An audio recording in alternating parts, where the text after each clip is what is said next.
अब बात करते हैं पीएचपी के गेट मेथड और पोस्ट मेथड के बारे में। मेथड मतलब फंक्शन ही होता है जो हम इसे सर्वर साइड पे यूज करते हैं। बेसिकली जो इंफॉर्मेशन हम सर्वर क्लाइंट साइड से लेना चाहते हैं, जो रिसीव करना चाहते हैं, जो क्लाइंट साइड से इंफॉर्मेशन हम भेजते हैं, वो एक पर्टिकुलर वेरिएबल के जरिए भेजते हैं। वो वेरिएबल की वैल्यू आप किसी सर्वर साइड के वेरिएबल में स्टोर करने के लिए पोस्ट मेथड या गेट मेथड का यूज करते हैं। पोस्ट मेथड ये सबसे पॉपुलर है क्योंकि ये मेथड ऐसा है कि जो यूआरएल होता है उसमें कोई भी इंफॉर्मेशन शो नहीं कराता है, वो हिडन फॉर्म में होता है। बेसिकली एक ग्लोबल वेरिएबल की तरह इसे यूज किया जाता है और ये स्क्रिप्टिंग लैंग्वेज में सबसे पॉपुलर मेथड है। और इसका सिंटैक्स अगर आप देखेंगे तो यहाँ पे $_पोस्ट और ब्रैकेट में वेरिएबल नेम दिया हुआ है जो क्लाइंट साइड पे आपने डिक्लेयर किया होता है टेक्स्ट में। अब इसके हम कई सारे प्रोग्राम देखने वाले हैं तो आपको समझ में आएगा। आप बात करेंगे गेट मेथड के बारे में, तो सेम जैसा हम पोस्ट मेथड यूज करते हैं वैसे ही गेट मेथड का यूज किया जाता है। लेकिन इसमें डिफरेंस इतना है कि गेट मेथड में जो वैल्यू एचटीटीपी प्रोटोकॉल के जरिए हम भेजते हैं तो यूआरएल में वो शो करता है। इसके लिए हम गेट मेथड को ज्यादातर यूज नहीं करते। सेम सिंटैक्स है दोनों का, get method and post method का। अगर आप देखेंगे यहाँ पे तो $_गेट और सेम वेरिएबल नेम यहाँ पे यूज किया जाता है।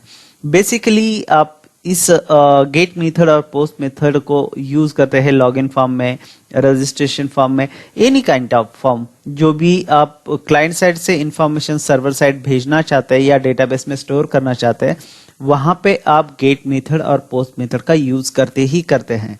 तो इसके कुछ एग्जांपल्स हम प्रैक्टिकली देखेंगे तो आपको समझ में आएगा कि किस तरह से गेट मेथड और पोस्ट मेथड का यूज किया जाता है। सबसे पहले यहाँ पे एक HTML का एक टेक्स्ट वैल्यू किस तरह से पास किया जाता है, इसके लिए आप HTML टैग का यूज करेंगे। यहाँ पे HTML में ही वो कोड लिखेंगे। यहाँ पे HTML लिखा, फिर उसके बाद बॉडी टैग हमने लिखा है। ये फाइल ऑलरेडी हम 1.php नाम से सेव कर चुके हैं। और उसके बाद यहाँ पे आप लिखेंगे फॉर्म टैग।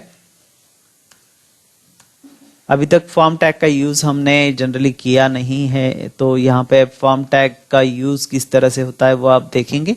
तो यहाँ पे आप एक नंबर भेजेंगे सर्वर पे, इंटर अ नंबर, और यहाँ पे लिखेंगे इनपुट टाइप TEXT टेक्स्ट, और नेम में यहाँ पे लिखेंगे आप TXT नंबर, जो नंबर आप भेजना चाहते हैं।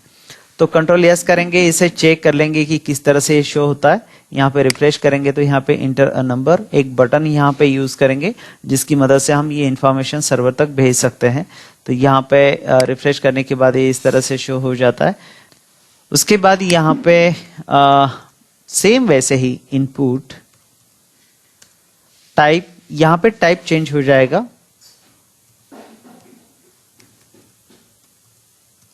सबमिट, और यहाँ पे आप सेव बोल सकते हैं। इसे सेव बटन के लिए हम इसे यूज कर रहे हैं। तो सबमिट एक बटन होता है जिससे वैल्यू को हम सेंड कर सकते हैं।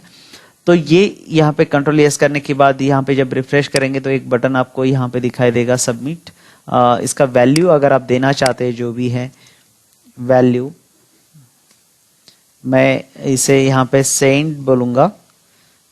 कंट्रोल S किया, ये इस तरह से रहेगा। कंट्रोल S और यहाँ पे रिफ्रेश किया तो वैल्यू चेंज हो गया, सेंट। उसके बाद यहाँ पे आप PHP का कोड लिखेंगे।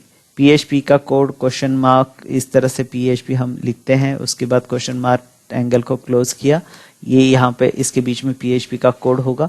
तो यह आप अगर सेम फाइल में लिख रहे हैं तो बॉडी टैग के बाद आप फॉर्म टैग के बाद आप लिखिएगा, ताकि ये जो भी इंफॉर्मेशन है प्रीवियस सेव नहीं करेगा। हम अलग अलग फाइल में भी इसे लिख सकते हैं, लेकिन सेम फाइल में मैं टेस्टिंग के लिए आपको दिखा रहा हूं यहाँ पे कि सेम फाइल में आप लिख सकते हैं। तो यहाँ पे आप जो टेक्स्ट आपने नेम दिया है टेक्स्ट को, तो उसे यहाँ पे कॉल करने के लिए आप डायरेक्टली एक वेरिएबल लिख सकते हैं, नम n इक्वल टू, यहाँ पे फिर से $_ पहले हम गेट मेथड लिखेंगे तो गेट, और यहाँ पे स्क्वायर ब्रैकेट में उसे लिख देते हैं TXT num। सेव कर लिया, कंट्रोल S। अभी ये वैल्यू पास करने के लिए, सेव करने के लिए हम इसे रिफ्रेश करेंगे। पहले तो रिफ्रेश किया तो यहाँ पे एक एरर शो कर रहा है, वार्निंग अनडिफाइंड अरे की txt num, मतलब ये वेरिएबल जो यहाँ पे लिखा हुआ है ये आइडेंटिफाई नहीं कर पा रहा है, जो आप ये स्क्वायर ब्रैकेट तो अरे की तरह कंसिडर करेगा। तो आपको यहाँ पे डिफाइन करना पड़ेगा, पहले तो यहाँ पे मेथड कौन सा यूज कर रहे हैं आप वो डिफाइन करेंगे, तो गेट मेथड है। उसके बाद एक्शन होगा, तो यहाँ पे एक्शन इक्वल टू जो फाइल का नाम है 1.php, तो हम वही यहाँ पे लिखेंगे। अगर आप HTML का फाइल अलग लिखना चाहते हैं और PHP का कोड अलग लिखना चाहते हैं तो ये इस तरह से लिख सकते हैं। तो यहाँ पे एक्शन और मेथड हमने लिख दिया है, बाद में फिर अभी इसे प्रिंट करना है तो हम यहाँ पे लिखेंगे फॉर एग्जांपल इको और $n इस तरह से, और यहाँ पे सेमीकोलन दे दिया, कंट्रोल यस किया, यहाँ पे इसे रिफ्रेश किया तो ये एरर यहाँ पे शो कर रहा है। इस तरह से हम वैल्यू इस तरह से एक ऐड करके देखते हैं 10, सेंड किया तो यहाँ पे वैल्यू आ गया है 10, मतलब ये वैल्यू जो है हमने भेजा है सर्वर को, तो ये यहाँ पे शो करता है। मैंने बात की थी कि गेट मेथड को अगर आप यूज करेंगे तो वो वैल्यू URL में रिफ्लेक्ट कराता है। तो लोकल होस्ट PHP कोड जो हमारा फोल्डर है, PHP1 फाइल का नाम है, txt num ये उस टेक्स्ट का नाम है जो हमने लिखा हुआ है और उसमें वैल्यू 10 है, तो ये सारा का सारा URL में शो होता है। तो ये एक तरह से सिक्योर नहीं है, इसलिए ज्यादातर गेट मेथड का यूज नहीं करते हैं। तो सेम पोस्ट मेथड में क्या करना होता है, तो सिंपल यहाँ पे आप लिखिए इसे पोस्ट और यहाँ पे गेट की जगह लिख दीजिए पोस्ट। अब कंट्रोल एस किया, हम इसे रिफ्रेश करेंगे, पहले तो रिफ्रेश एरर शो कर रहा है, इसे बाद में हटाएंगे हम। यहाँ पे मैं इसे यहाँ से हटा देता हूँ, इंटर करता हूँ और यहाँ पे मैंने 22 इस नंबर को इंटर किया है, सेंड किया है।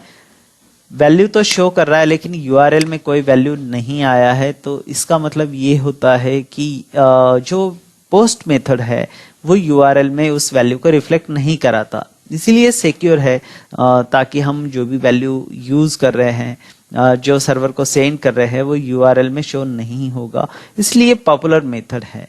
तो इस तरह से गेट मेथड और पोस्ट मेथड का यूज किया जाता है क्लाइंट साइड की वैल्यू रिसीव करने के लिए। तो यहाँ पे हमने गेट मेथड और पोस्ट मेथड के एक सिंपल एग्जांपल देखे। आगे एक रजिस्ट्रेशन फॉर्म और लॉगिन फॉर्म किस तरह से बनाया जाता है वो हम देखते हैं।